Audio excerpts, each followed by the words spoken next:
¿Qué tal, amigos? Bienvenidos a El Jueves, el espacio donde yo, Eric Villaseñor, les habla cada semana de todo lo que llega a cine y a streaming, a diferentes plataformas, absolutamente a todos lados. Muchas gracias por estar aquí con nosotros para hablar una semana más de cine, de películas, etcétera, de series, a veces cuando podemos alcanzar a ver alguna. Muchísimas gracias en la C13 por prestarnos este hermoso espacio, como cada semana. Ya saben, las redes sociales van a estar apareciendo por aquí abajo para que los sigan absolutamente en todas, y el teléfono 844-300-0013. También sigan en las redes de Sale el Jueves, sobre todo en YouTube, o más bien solo en YouTube, porque sinceramente a TikTok no subimos nada y queremos enfocarnos muchísimo más para allá. Antes de comenzar el programa, también quisiera dar un agradecimiento a una empresa a la cual no puedo mencionar aún. Bueno, no es una empresa, es una pequeña compañía que nos hizo una invitación para que fuéramos a cubrir una pequeña rueda de prensa y una película en la cual iba a estrenar en la Ciudad de México. Como no se concretaron las cosas, quedamos en que luego hablábamos, pero lo que quiero mencionar es que muchas gracias a las personas que están empezando a fijar aquí en Sale el Jueves y obviamente en Enlace 13 para que esto llegue cada vez más lejos y que podamos ir a cubrir ciertas ruedas de prensa, también ciertas películas que se vayan a estrenar y estas funciones de prensa tal cual en las que tenemos la oportunidad de ver las películas antes. Ojalá que en un futuro poco a poco hagamos crecer muchísimo más esta comunidad, este proyecto y obviamente este canal. Ahora sí, no hay noticias, tenemos 3 películas de las cuales hay que hablar, entonces ¿qué les parece si comenzamos con Sale el Jueves?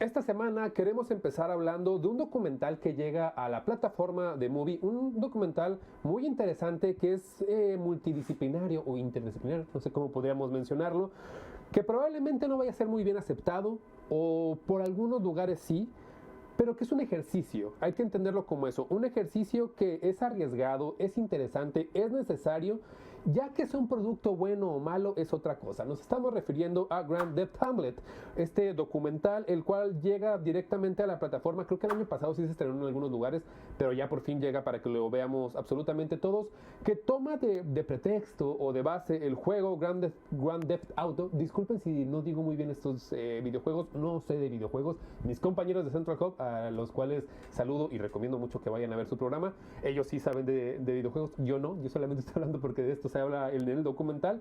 Pero bueno, el documental habla de eso, de Grand Theft Auto, de este juego de Rockstar, el cual fue estrenado en 1997, pero le da un giro diferente. No nos habla tal cual de Grand Theft Auto, nos habla de un par de actores que durante la pandemia tratan de interpretar Hamlet dentro del videojuego. ¿Por qué? Porque se quedaron sin trabajo y porque es la única forma en la que pueden salir de su normalidad. Si bien no sé de videojuegos, sí sé de Shakespeare, Hamlet, que es la historia que intentan llevar también a esta plataforma. No tal cual de eso habla el documental, más bien habla del proceso de cómo lo hacen, pero sabemos que Hamlet es una tragedia clásica, muy clásica, que es como la gran influencia de la literatura inglesa y que cuenta esta historia de venganza en la cual un príncipe tiene que vengar la muerte de su padre y el fantasma de su padre, de su difunto padre, va y le dice qué hacer poco a poco. Ellos tratan de hacer que esta historia llegue a este videojuego, pero se tienen que ver con todo lo que pasa dentro del videojuego. Es un videojuego muy violento, en el cual hay muertes por todos lados, entonces tienen que batallar un poco por ahí para llevar este proyecto a flote. Si les interesan los videojuegos o les interesa Hamlet, vean este documental, por favor. Vámonos con una sinopsis rapidita. Luego de que los actores de teatro Sean Crane y Mark Osterben se ven obligados a encerrarse en sus casas durante la cuarentena por la pandemia, ambos histriones deciden pasar sus días jugando Grand Theft Auto. Pero la idea de usar el juego como plataforma para interpretar Hamlet de Shakespeare se apodera de ellos. Con este objetivo en mente, nuestros protagonistas se enfrentan al reto de juntar el elenco, buscar el espacio y tratar de sobrevivir en una plataforma violenta, a la par de tratar de empatar el proyecto con lo que sucede en la vida real. Este documental tiene un guión interesante por cómo intentan llevar esto a una plataforma digital y que aparte todo está hecho dentro del videojuego. O sea, no hay una escena de ellos planeando fuera. Todo lo que vemos son ellos como en un gameplay, algo así más o menos, pero no hay tomas por fuera. Guión de Sean Crane y Finney Grills, que son actores de teatro conocidos probablemente en ciertos puntos, pero no son muy populares. El guión lo que tiene de interesante o de bonito es que todos en la pandemia creo que tuvimos nuestros pequeños proyectos pandémicos. Yo saqué un libro en la pandemia, un pequeño poemario, el cual pueden conseguir todavía. Luego mándenme mensaje si quieren saber cómo. Pero que todos tuvimos este tipo de proyectos, los cuales nos llevaron a hacer cosas diferentes o a tratar cosas diferentes para entre no aburrirnos, no volvernos locos y estar un poco centrados en nuestras vidas. Bueno, ellos hicieron este proyecto. Pero no contaban con que las personas que tenían que tener alrededor para que esto fuera a salir a flote también tenían una vida. Y había puntos en los que, no quiero dar spoilers, pero en este documental llegan a cuando ya empiezan las cosas a normalizarse en la vida real y ellos tienen que empezar a enfrentar que los actores que tenían contemplados para ser diferentes actores dentro de Hamlet se van saliendo porque consiguen trabajos reales, porque tienen otras prioridades, porque tienen familia, etc. Pero aparte es muy desgarrador, porque habla de pérdida, habla de muerte, habla de cómo durante esa pandemia muchas personas perdimos a familia, etc. Y que no te podías terminar de volver loco y tenías que buscar una salida, y para ellos fue esta salida. Es un documental que, si bien la escritura es muy orgánica, porque es conforme va pasando, no había algo que tuvieran que investigar o checar cómo se había sucedido un suceso tal cual, ¿no? Más bien era cómo el suceso pasaba en el videojuego. Es interesante, es corto porque dura 86 minutos, una hora y cachito, no dura mucho, pero que con esa corta duración atrae muchísimo al público. Por eso digo desde el principio que esto va a dividir. Hay gente que va a decir que es una genialidad y hay gente que va a decir que es un o sea que no vale tanto la pena. Por actores tenemos claro a actores que están por aquí, vamos a decirlo: Shane Crane, Jen Kahn, Mark Osterberg, Pim Willis, Garrett Thorkington, y todos ellos son actores reales, obviamente, pero mucho de teatro, los cuales interpretan a Hamlet, como ya dijimos, con diferentes personajes, pero que muchos de ellos nunca habían jugado Grand Theft Auto. De hecho, hay una parte muy interesante del documental, es que hace al principio, no es spoiler, en el que una chica dice de que, oigan, ¿saben qué? Estoy jugando con el personaje de mi primito en Grand Theft Auto porque nunca había jugado, no sé qué estoy haciendo, no sé qué va a suceder, no sé ni siquiera cómo moverme. Y a partir de ahí es como una metanarrativa, porque estamos hablando de que tienen que jugar un juego en el cual son personajes, pero estos personajes dentro del juego, los cuales obviamente no son ellos físicamente, como son en la vida real acá, aparte ese personaje tiene que interpretar otro personaje.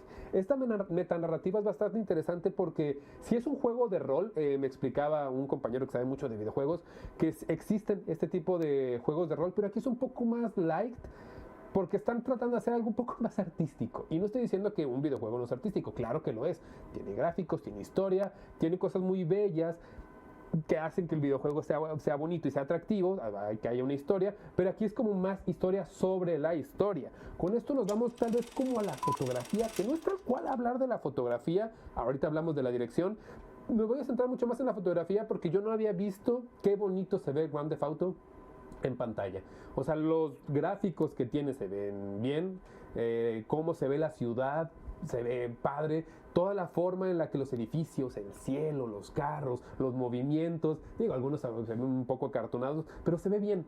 Hace que todo lo que está pasando se sienta real. Y si lo vamos a poner en el contexto de la pandemia, que era la única forma de salir en ese momento, creo que avanza muy bien. La dirección, lo mismo, Shane Crane y Pim Willis lo hacen bien, me refiero a que saben dónde poner a los personajes para que haya algún contexto y que nos sigan contando esta historia. Quiero irme con la música rápido también porque creo que es algo interesante que incluir ahí.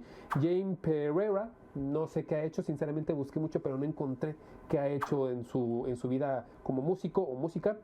Pero creo que lo que tiene interesante es que no toma la música de Grand Theft Auto, agrega nuevas canciones, y esa es otra cosa que hay que mencionar. No sé cómo le hicieron para que Rockstar diera el permiso de que usaran tal cual el videojuego para que se vea. Supongo que a billetazos, no le veo de otra, porque tengo entendido por ahí que muchas cantantes, artistas, etcétera, han intentado hacer videos musicales usando la estética de Grand Theft Auto y que han sido demandados. Entonces, ¿cómo lo hicieron? No sé. Antes de irme a una calificación, sí se la recomiendo, vayan a Movie. Tiene 7 días gratis y son cuenta nueva y aparte está muy barato, entonces por favor vayan a Movie y chequen este documental. Mi calificación es un 7.9, sobre todo por lo arriesgado que es este documental y porque transgrede un poquito más y trata de ir más allá de lo que ya nos han presentado en muchos documentales. Entonces, por favor, si tienen la oportunidad, vayan a verlo. Con esto, nos damos a un pequeño corte y regresamos ahorita hasta el jueves.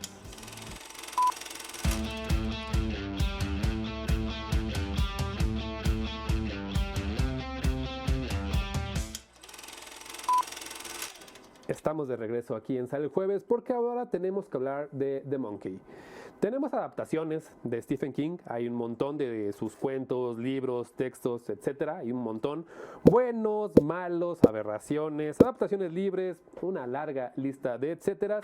Pero este año tenemos en el principio del año a The Monkey, un cuento corto que hizo Stephen King en un principio para publicar en la revista Gallery y que después expandió para incluir este cuento ya más largo en el libro Skeleton Crew, que ahí hace como que un poco más extenso el texto y cuenta más de la historia de cómo este mono maldito mata gente simplemente chasqueando sus platillos. Que hay que decirlo, hay que hacer un paréntesis, el diseño de este personaje tuvo que cambiar para la película porque ni más ni menos que Pixar ya tienen el dominio del mono con los platillos aplaudiendo para la película de Toy Story y no podían usarlo, entonces tuvo que tener un tambor en esta película y a partir de ahora, así lo veremos, no podemos usarlo. Muchas gracias Pixar por echar a perder a un personaje.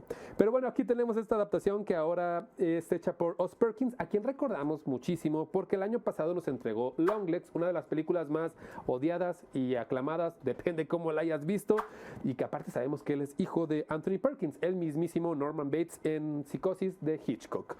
Una adaptación que sí es un poco libre, hay que decirlo, en ciertas cosas, cambia muchísimo de la trama, pero que aparte es muy gore, gore, splatter, como se le dice a este tipo de cine, que es mucho con humor negro y que deja en el aire pensándonos si funciona o no funciona por todos los permisos que se toma de cómo hacer hasta una narrativa dentro del cine. Yo critiqué muchísimo hace poquito Terrifier 3, porque no tenía historia.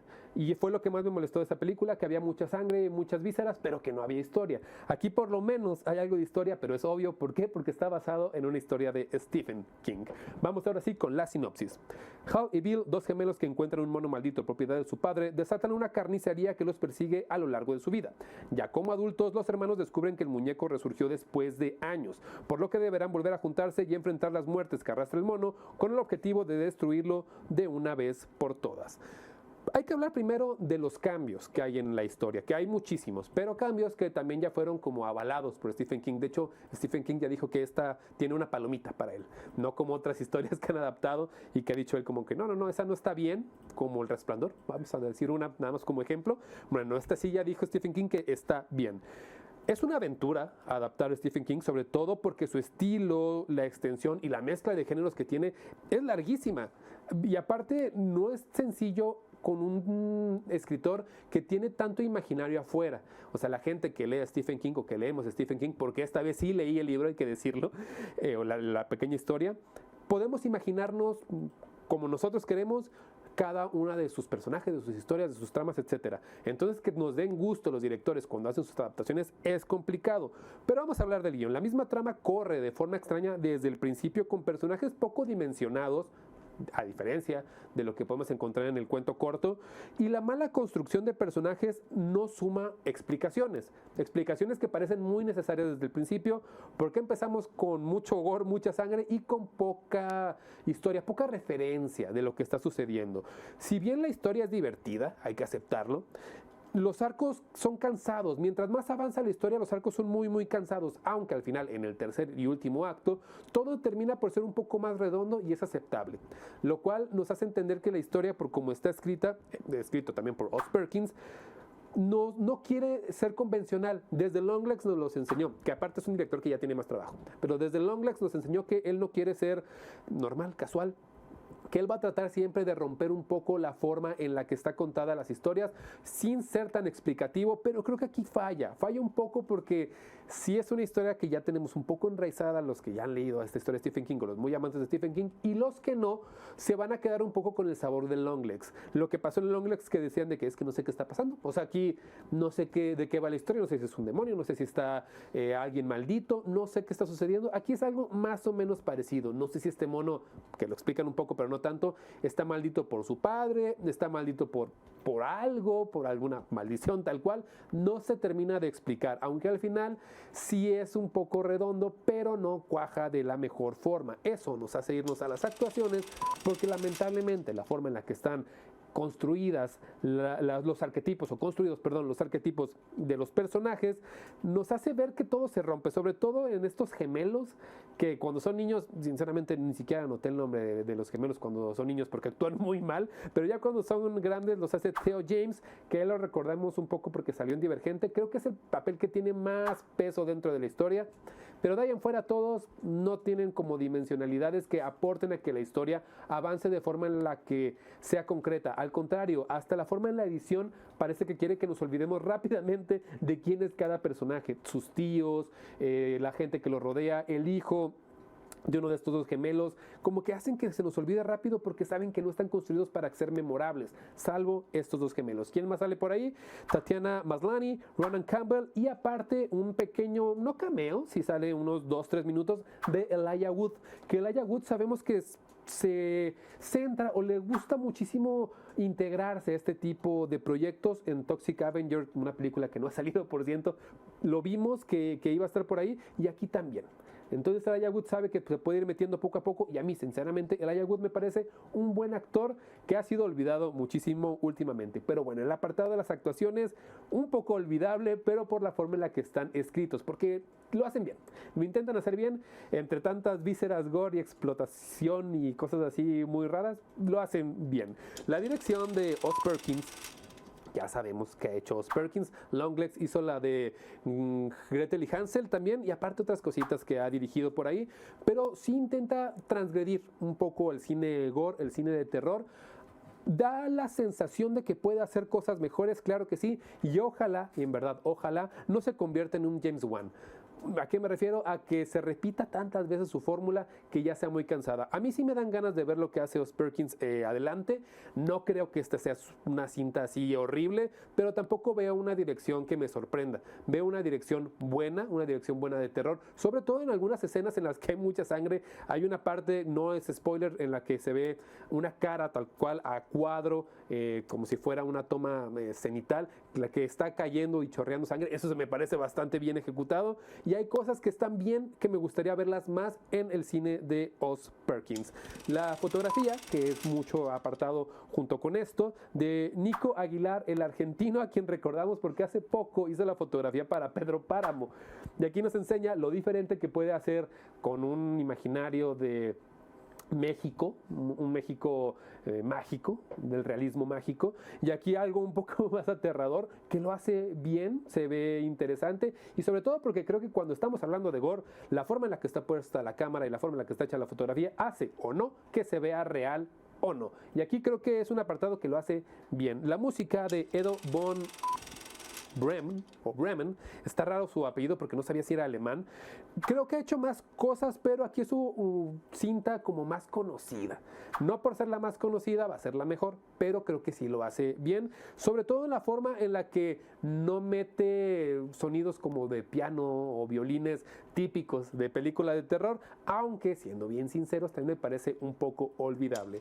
Tengo amigos que aman muchísimo a Stephen King y que les encantan todas las películas, odian La Torre Oscura, pero aman Carrie, por ahí va la cosa, y me dijeron que esta película es una de esas que quedan en medio, que está bien, pero que tampoco es como la historia tal cual nos lo hubieran contado. Yo que leí el cuento, tanto el corto como el extenso, sí hay muchísimas cosas que se tomaron como libres para tomar la historia, pero es una nueva adaptación que no falla del todo. Nos presenta un personaje que queremos seguir viendo, a este mono maldito, y que si me preguntan, para mí la calificación es un 6.9. No es horrible, no es lo peor que he visto en la vida, es una película muy corta que si quieres sentarte a palomear un rato está bien, pero si la quieres ver como algo muy serio, pues no te la tomes tan en serio porque no va a funcionar por ahí.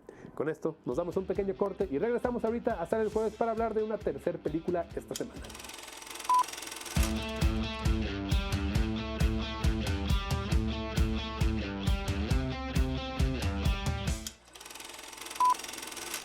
Muchas gracias por seguir aquí con nosotros en Sale el Jueves.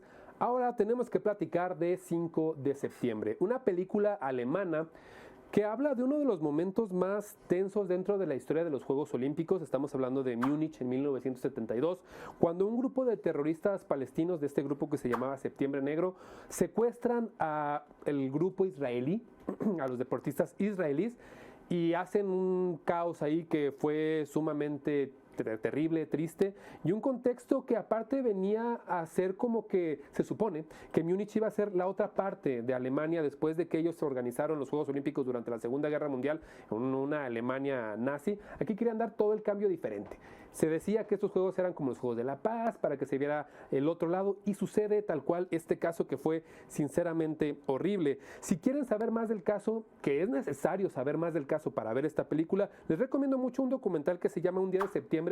Salió en 1999 y ganó el Oscar a Mejor Documental en el año 2000, que lo encuentran en YouTube. Búsquelo y está en YouTube completito en inglés y en español. No hay forma de que no lo veas. Y que va a hablar sobre todo de la historia tal cual, de principio a fin. ¿Quiénes eran esos secuestradores? ¿Por qué los secuestraron?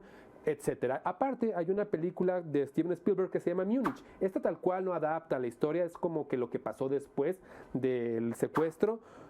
Está bien también si quieres tener como un poquito más de contexto, pero esta película, 5 de septiembre, habla más bien de cómo la ABC hizo la cobertura sobre este hecho lamentable. Una cinta que ya dijimos es para entendidos, para gente que sabe del tema, y sobre todo que habla un poquito de la deontología de la comunicación, la ética de los medios y cómo las cosas lamentablemente no han cambiado mucho desde ese entonces hasta ahorita. Seguimos viendo noticias falsas, seguimos viendo que es más importante la premura de dar a conocer una historia o de que el mundo sepa que tú lo cubriste primero y que tú lo publicaste primero, a que en verdad vamos con los datos reales de lo que está sucediendo, y los medios muchas veces se apresuran a decir las cosas. Estamos en la era de la posverdad. Básicamente el medio dice lo que es la verdad, no la verdad dice lo que es la verdad. Esta película habla de eso, de cómo la cobertura de la ABC fue sobre este tema y todo lo que ocasionó alrededor. Entonces, antes de hablar de la sinopsis, por favor, lean por lo menos un poquito de lo que ha pasado en esta historia, entérense de qué fue Múnich en 1972 y después ya entren a ver esta película, porque si la ven sin contexto no van a entender sinceramente mucho y se van a quedar con muchas preguntas al aire. Ahora sí, una sinopsis. Cuando el equipo de periodistas de la ABC transmite los Juegos Olímpicos de Múnich en 1972, todo cambiará el 5 de septiembre cuando el atentado del grupo Septiembre Negro secuestra a parte del equipo israelí. Sin contarnos precisamente los hechos que suceden desde fuera, la historia nos centra en la sala de transmisión de la cadena, donde las decisiones para la cobertura de los hechos ponen en tela de juicio el papel de los medios de comunicación en este tipo de conflictos. Un guión hecho por alemanes, 3 alemanes, voy a leer los nombres porque son complicados: Mortis Brander, Tim Feldbaum y Alex David. Creo que Alex David no es alemán, pero los otros dos sí, y que ellos saben mejor que nadie lo que pasó en Múnich. ¿Por qué? Porque son alemanes y porque tienen esta historia muy vívida y muy cercana. El guión, como ya lo dije, no trata en ningún momento de explicarnos ni quién es el grupo Septiembre Negro, ni quiénes eran estos israelíes que secuestraron, ni absolutamente nada de eso. Se centra tal cual en cómo en la cabina de transmisión van tomando decisiones para que la historia se sepa en el exterior. Decisiones muy desafortunadas que se dice, muchos estudiosos han señalado esto, que gracias a la forma en la que se cubrió, los secuestrados terminaron por morir dentro de una balacera horrible, y la noticia de que se habían salvado, noticia falsa que fue promulgada por la ABC, creó un caos en todo el mundo y una desinformación horrible. Básicamente de eso se trata el guión, de cómo estas decisiones dentro de la cabina de transmisión hicieron que todo fuera muchísimo peor. En una parte de la historia, en una parte del guión, en el primer acto, nos relatan cómo los secuestradores sabían lo que estaba sucediendo de la policía en el exterior y cómo estaban tratando de que no fuera un caos, gracias a que la ABC lo estaba transmitiendo. Y esa transmisión llegó a ellos porque obviamente ellos tenían televisiones dentro del hotel en el que pasó todo el caso. Es esta ética del periodismo la que trata de abordar de una forma exitosa, sí lo hace de una forma exitosa, pero vuelvo a lo mismo. Si no sabes de esta historia, el guión te va a pasar de noche, te van a quedar un montón de dudas y todo va a parecer como una crítica hacia cómo los medios de comunicación cubren un hecho, pero sin el contexto necesario, el guión parece débil, porque no te está hablando de lo que está tal cual sucediendo afuera, no tienes la gravedad de los asuntos. Lo entiendes cuando los personajes que son el switcher, por ejemplo, etcétera, te lo intentan explicar un poco, pero de ahí en fuera no hay más. Este guión falla en eso. En lo que no falla el guión es en retratarnos la manera en la que se hacía televisión antes. Y lo tengo que decir, ahí sí se hacía televisión. La forma en la que se hacían cortes, se editaba, hasta cómo se ponían los supers, todo era una forma súper artesanal. No estoy diciendo que ahorita no se haga de bien, sino que era una forma muy rústica de hacerlo y se veía una pasión dentro de las personas que estaban haciendo esta televisión, lo cual por lo menos dan ganas de que si eres estudiante de comunicación, de cine, etcétera, de que quieras replicar un poco eso para que cuando trabajes en un medio se vea esa pasión. Ya que las cosas estén sucediendo o no como verdad o mentira, es otra cosa. Con esto nos vamos a las actuaciones, porque son actores que sinceramente no conozco tanto, no los había visto tanto, no reconocí muchas caras, salvo a un muchacho que se llama Skarsgård, no recuerdo su nombre porque no lo encontré por ahí, pero que él ha estado en Green Lantern, Survivor y The Bride, la nueva película que va a estar por ahí con la novia de Frankenstein, pero de ahí en fuera son personajes o más bien actores que no reconozco mucho. John Magaro, Ben Chaplin, nombres que no recordamos mucho y que creo que no estamos centrados en ellos. La historia no se trata de lo que está pasando con ellos y de cómo interpretan volvemos a lo mismo, al Switcher, el director de la cadena televisiva. No, nos están centrando muchísimo más en los hechos. A pesar de eso, todos lo hacen muy bien. Absolutamente todos tienen un avance correcto de la ética que intentan mostrar en cómo toman las decisiones y la forma en la que se pelean. Ojalá fuera muchísimo más vívida para que nosotros entendiéramos lo que está sucediendo dentro de esa cabina, pero es más frontal, es más como entre ellos, es más tensa y eso hay que decirlo, es muy muy tenso todo lo que sucede gracias a las actuaciones. A pesar de que el guión explica mucho, estas actuaciones sí nos hacen entender que lo que está sucediendo es grave. La dirección de un alemán también, Ted Feldbaum, no es que no tenga trabajo, sí tiene. Vi una película que ha trabajado con muchas personas dentro de esta misma película que se llama Hell, pero sinceramente no la he visto y lo hace bien. Vuelvo a lo mismo, sobre todo en el amor que le pone a la forma en la que retrata la manera en la que se hacía televisión. Así que la dirección me parece correcta, me parece interesante. Me gustaría ver muchísimo más de su trabajo, pero también estoy seguro de que no vamos a ver más, porque es un director, estos directores como de culto o pequeños, que sí, puede ser que llegue a ser muy nominado por algunas cosas, pero que por ejemplo esta película creo que ha pasado muy de largo en la temporada de premios, aunque creo que en los Oscars sí le dieron ahí alguna nominación, la cual no tengo aquí a la mano. Con esto nos vamos a la fotografía de Markus Förderer. Vuelvo a lo mismo, alemán, no lo recordamos de muchas cosas, pero aquí lo hace bien, sobre todo en la manera en la que coloca la cámara en una cabina tan pequeña que todo es muy claustrofóbico, pero que esta claustrofobia nos hace entender que la tensión que se siente al cubrir un evento de esta magnitud puede ser más caótica que lo que está sucediendo afuera. A eso parecería, porque no tenemos el contexto de afuera. La música de Lawrence Dangle, si bien aporta mucho a que no sea melodramático y que no sea cursi lo que está sucediendo, tampoco es muy recordable, solamente es como un apartado que dices gracias por no ponerme las típicas notas cursis para que esto se sienta más tenso. No, deja que el diálogo hable, deja que la imagen hable y deja que la historia corra como tiene que correr. Antes de irnos a una calificación, creo que esas películas son necesarias tanto para las personas que estudian comunicación, hacen medios y también para los de afuera, porque tenemos que entender que los medios de comunicación tienen una gran responsabilidad dentro de la sociedad. Aún hoy en día que todo parece más digital y ya no es un medio electrónico, ya son medios digitales, todavía tienen un peso que necesita sentirse con cierto valor y que respete cierta ética. Aunque hablar de ética y de capitalismo, y al hablar de capitalismo obviamente hablamos de que son negocios, es complicado, por lo menos para mí es complicado. No sé si existe una ética dentro del capitalismo, yo creo que no la existe. Entonces también es ponernos esto en tela de juicios, es cuestionarnos cosas, y estas películas nos abren los ojos, aunque vuelvo al punto del principio, tienes que saber sobre Múnich 1972. Para mí esta película es un 7.8, sinceramente se la recomendaría muchísimo, creo que vale mucho la pena ir a verla a las salas de cine, no va a durar en las salas mucho tiempo, más de 1 o 2 semanas sinceramente, entonces aprovechen para verla lo más rápido que puedan. Con esto terminamos una semana más de Sale el Jueves. Muchísimas gracias por estar aquí con nosotros. La semana pasada dijimos que íbamos a ver qué películas veíamos porque se estrenaban 6, sí se estrenaron, entonces la próxima semana se estrenan menos. Vamos a ver si ponemos unas de esta semana en la que sigue para hablar de mucho cine. Y no estamos cubriendo los Oscars, ya lo dijimos, probablemente la próxima semana nada más demos ahí una pasadita de quién ganó y de quién nos hizo enojar, pero bueno, eso ya lo veremos la próxima semana. Muchísimas gracias a Enlace 13 por prestarnos esta hermosa cabina, como cada semana. Ya saben, las redes sociales van a estar apareciendo por aquí, para que lo sigan, Facebook, Instagram, YouTube, TikTok, absolutamente en todos, y al teléfono 844-300-0013. También sigan a Sale el Jueves en YouTube. ¿Y qué les parece si ustedes y yo nos vemos por aquí el próximo jueves?